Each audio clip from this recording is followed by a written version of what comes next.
और वह कुरुक्षेत्र में 8वें अंतर्राष्ट्रीय गीता महोत्सव का शुभारंभ हो गया है। महोत्सव की शुरुआत उपराष्ट्रपति जगदीप धनखड़ ने। इस दौरान उनके साथ मुख्यमंत्री मनोहर लाल भी मौजूद थे। गीता जयंती महोत्सव का विधिवत रूप से शुभारंभ किया गया। सबसे पहले उन्होंने यहां कुरुक्षेत्र विश्वविद्यालय में वसुधैव कुटुंबकम, श्रीमद् भागवत गीता और वैश्विक एकता विषय पर आयोजित अंतर्राष्ट्रीय संगोष्ठी का उद्घाटन किया। इसके बाद ब्रह्म सरोवर तट पर असम पवेलियन, हरियाणा पवेलियन, सूचना जनसंपर्क, भाषा एवं संस्कृति कार्य विभाग की राज्य स्तरीय प्रदर्शनी का उद्घाटन करने गए। और 3 दिन तक चलने वाले गीता महोत्सव में दुनिया भर से लोग इसमें शामिल होने के लिए आते हैं।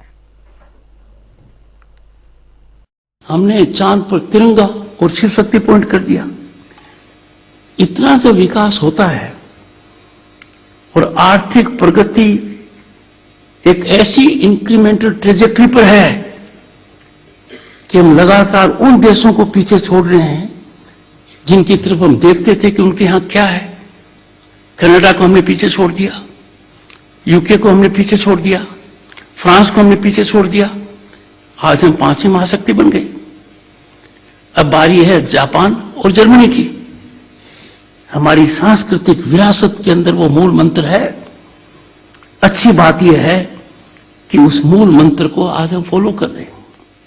उसके अंदर मिनिएचर्स हैं, संविधान के अंदर, उनके अंदर गीता की बात है। उनमें भगवान श्री कृष्ण हैं। Gita teaches us unity because Gita is firmed up on सब्लिमिटी।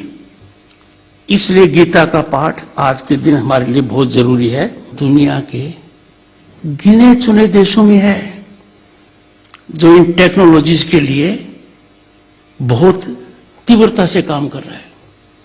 Quantum computing के लिए 6000 करोड़ का बजट एलोकेट किया है।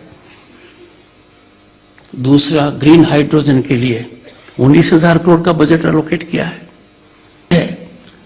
कि गीता के सार को यदि नहीं मानेंगे, मोह में पड़ जाएंगे, एक दूसरे के हित को देखने लगेंगे, तो फिर हम भटक जाएंगे। इसीलिए भगवान श्री कृष्ण ने कहा था, कर्म करो, कर्म करते रहो, फल आएगा। पर फल को दृष्टि में रखकर कर्म मत करो। पर गीता एक अद्भुत ग्रंथ है, धार्मिक ग्रंथ है, दार्शनिक ग्रंथ है, नैतिक ग्रंथ है, जीवन दर्शन का ग्रंथ है। हर समस्या का हल देता है, अपने को अंदर से मजबूती देता है। कर्तव्य और कर्म के बारे में कहूं तो श्री कृष्ण जी के पद चिन्हों पर आज हमारे श्री नरेंद्र मोदी जी चल रहे हैं। दरवाजा खोज रहे थे, दरवाजा नहीं खोजो, रोशनी खोजो। रोशनी, जिधर से रोशनी आएगी उधर ही तुम्हारा भला हो जाएगा। तो गीता हमारे लिए रोशनी है।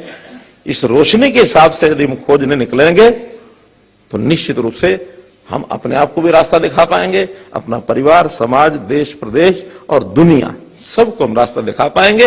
ये एक मंच है, अंतश ऐसे हैं जो इस दिशा में आगे बढ़ गए हैं।